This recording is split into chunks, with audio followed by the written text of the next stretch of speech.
Now, that was their initial operation, was during D-Day, but then they fought all over the place. And again, we cover this in Beyond Band of Brothers.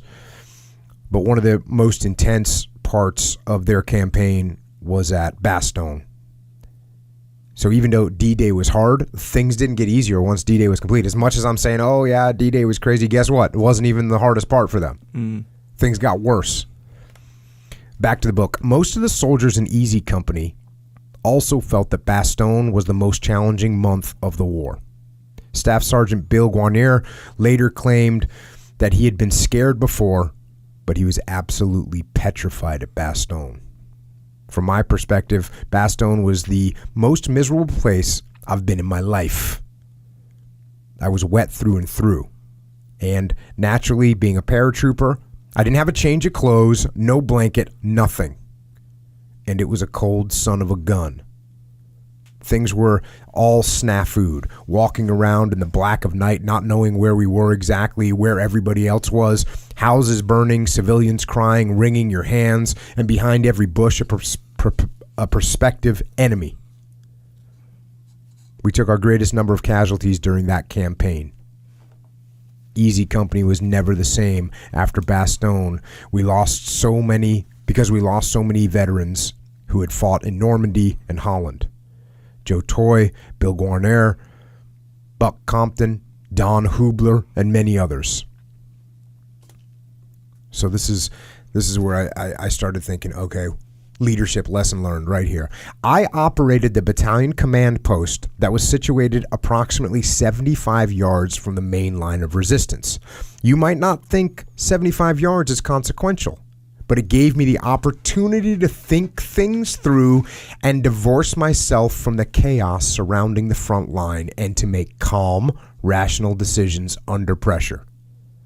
That is the toughest challenge for any leader. So obviously we're talking about detachment here.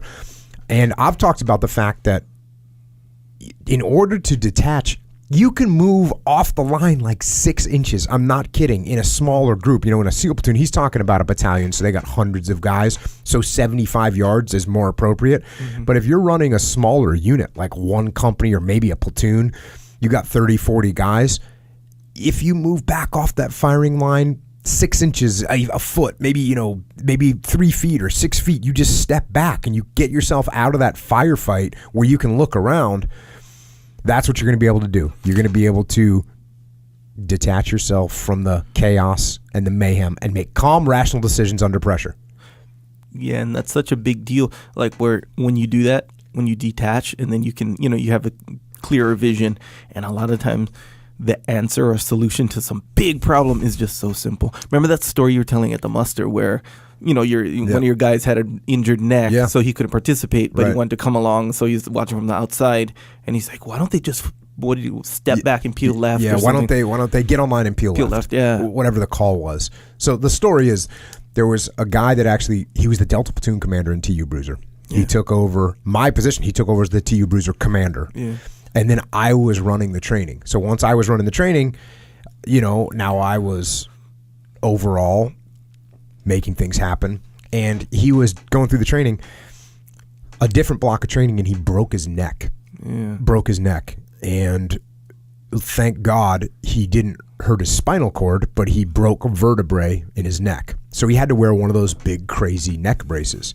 And he couldn't actually do the physical training. He wasn't allowed to bear any weight for a certain amount of time.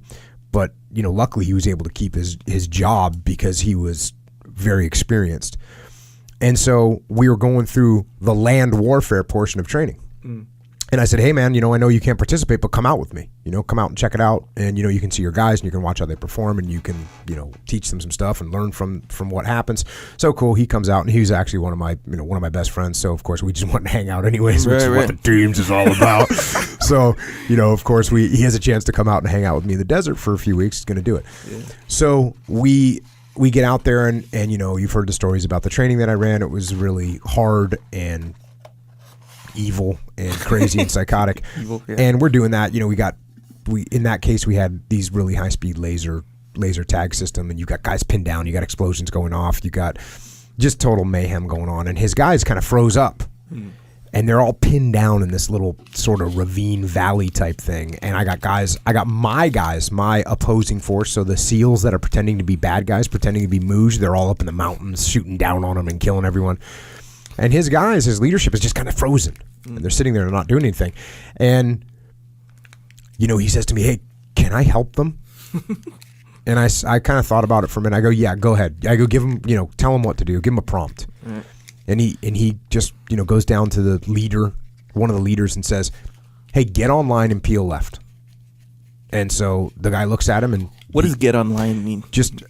It's an organizational movement where all your troops are pointed in all different directions. Gotcha, yeah. Boom, you'd say contact right, online.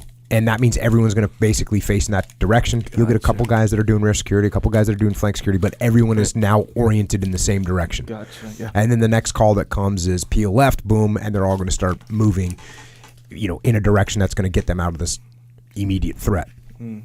So he kind of says to the guy, hey, get online, peel left. Mm-hmm. So the guy looks at him, and he just yells out, get online, peel left, and then everyone repeats that command, right. And then everyone does it. And within a minute, they're home free. Yeah. It literally took like 1 minute once they made a decision. Yeah. So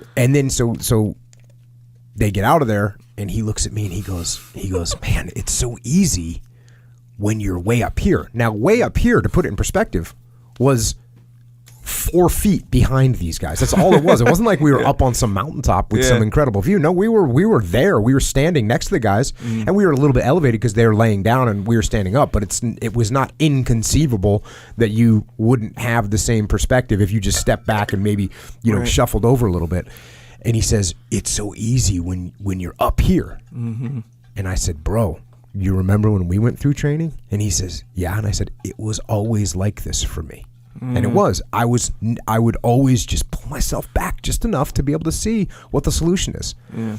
So, yes, this detachment that he's talking about, and again, in a battalion situation where you're going 75 yards, and in a business situation, I actually see people do this. You're in a meeting. Yeah. And there's everyone around the table, and there's some problem that can't be solved. Yeah. You literally step up and step away from the table. And just step back, get away from the group, because they're all mobbed up in group think. Everyone's going down the same trail. They're thinking about the same stuff, and there's no new ideas because they're all right there in this vortex. Yeah. Step away from the table. Yep. It's the same thing like step away from your computer. Yeah. You get to some point where you don't know where to go with you're looking for some kind of a solution to a problem. Yeah. Step back, see more. Yeah.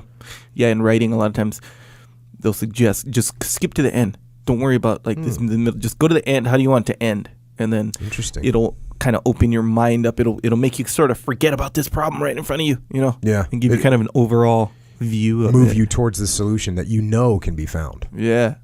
Even in an argument with your wife or something like that. Oh, yeah, well, for sure. That's a big one. For sure. Because when you definitely need to do it there. You're entrenched. You don't need to get entrenched. Don't do that. Yep.